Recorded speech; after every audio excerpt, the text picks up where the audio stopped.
eu tendance à dire aux enseignants, aux enfants, vous avez 3 diodes, vert, orange, rouge, et à partir de orange, il faut ouvrir la fenêtre. En réalité, nous, on pense qu'il faut qu'on apporte aussi la clé.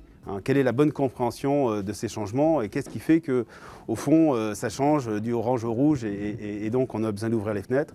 Donc accompagner, c'est apporter cette culture scientifique et pas de n'importe quelle façon. On le fait avec la Fédération L'air et moi qui fait ça depuis 10 ans maintenant, qui va dans les salles de classe, qui prend les mots des enfants et qui traduit finalement avec les mots assez simples des enfants et des enseignants comment cette question de l'air dans la classe peut se réapproprier.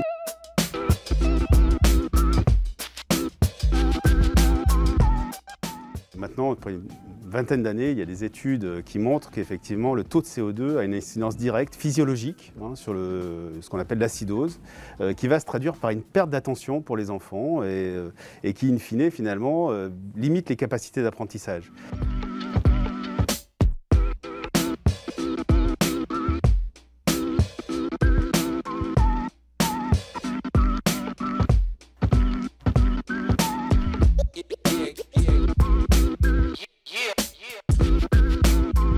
Aujourd'hui, les enseignants, on sait qu'ils ont beaucoup de choses à prendre en compte, les protocoles sanitaires notamment, mais aussi l'évolution des programmes. Enfin, il y a beaucoup de choses pour eux à prendre en compte.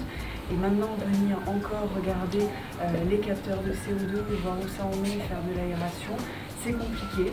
Donc la qualité de l'air, c'est plus simple quand on a des mesures, quand on peut se référer à quelque chose et quand on est accompagné pour mettre en place ces politiques.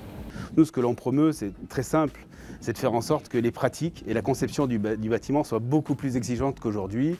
25 mètres cubes par heure et par enfant, c'est le minimum pour que les enfants travaillent dans de bonnes conditions. Et ça ne doit pas être une variable d'ajustement comme on l'a souvent entendu. C'est vrai qu'on a cette trajectoire énergétique qui est nécessaire évidemment, qui prend tout le volume.